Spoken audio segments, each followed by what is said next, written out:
இட்லி கடை மூவி பார்த்துருப்பீங்க. இட்லி மூவி பார்த்துருக்கீங்களா? இன்னைக்கு பார்ப்போமா? ஆர்கே வித்யாதரனோட தயாரிப்புல 2018 வெளியாகின திரைப்படம் தான் இன்பா ட்விங்கிள் லில்லி அப்படிங்கிற இட்லி திரைப்படம்.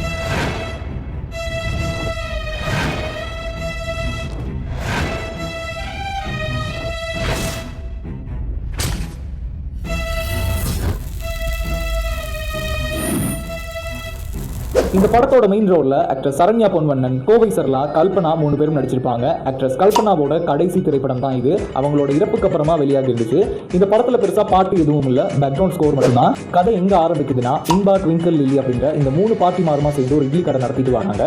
இன்பா அப்படிங்கிற பாட்டியோட பேத்திக்கு சீரியஸான சர்ஜரி பண்ணணும் அப்படிங்கிற ஒரு சிச்சுவேஷன் அங்க உருவாகுது. அந்த டைம்ல இந்த 3 பாட்டி மாருமே கஷ்டப்பட்டு சேர்த்து வச்ச பணத்தை பேங்க்ல டிபாசிட் பண்றதுக்காக பேங்க்கு போவாங்க. அந்த டைம்ல பேங்கை கொள்ளையடிக்கிறதுக்காக வரவங்க இவங்களோட பணத்தையுமே கொள்ளையடிச்சிட்டு போயிடுவாங்க. பேங்க் மேனேஜருமே இதுக்காக எந்த ஒரு உதவியும் பண்ண முடியாது அப்படின்னு சொல்லிடுவாரு. இந்த காரணத்தினால அவங்க 3 பேருமே சேர்ந்து இந்த பேங்கை கொள்ளையடிக்கிறதுக்கு முடிவு பண்ணுவாங்க. போய் வாங்க முடியுமா? கடவுளா பார்த்து துப்பாக்கியை கொடுத்து நம்ம இழந்த பணத்தை நம்மளே எடுத்துக்க சொல்றாருப்பா.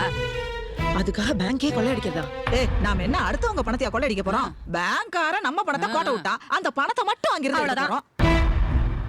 கதையோட மிட் பாயிண்ட் என்னன்னா, இந்த 3 பாட்டிமாருமே எப்படி இந்த பேங்கை கொள்ளையடிக்க போறாங்க அப்படின்னு சொல்லி ஒரு பிளான் போடுவாங்க. இவங்களுக்கு உதவி பண்றதுக்கு ஆக்டர் மனோபாலா சீனான்ற கேரக்டர்ல என்ட்ரி ஆவாரு.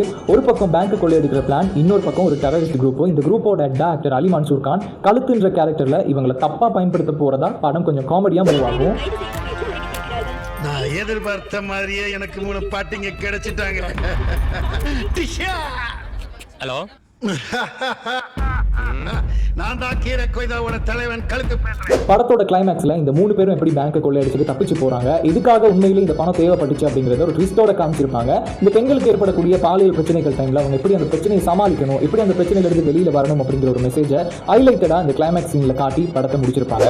இட்லி கடை ரேஞ்சுக்கு இல்லைனாலும் நமக்கு ஒரு பிரச்சனை வரும்போது நாம தான் கஷ்டப்பட்டு ஜெயிக்கணும் அப்படிங்கிற ஒரு மெசேஜ் சொல்லியிருப்பாங்க. காமெடிக்கு நல்ல எஃபர்ட் போட்டவங்க ரைட்டிங்ல கொஞ்சம் சொதப்பி இருப்பாங்க. அதனால இந்த படம் மக்கள் மத்தியில் பெருசா ரீச் ஆகல. ஆனாலும் இந்த 3 ஆக்டர்ஸோட ஆக்டிங்காக இந்த படத்தை பார்க்கலாம்.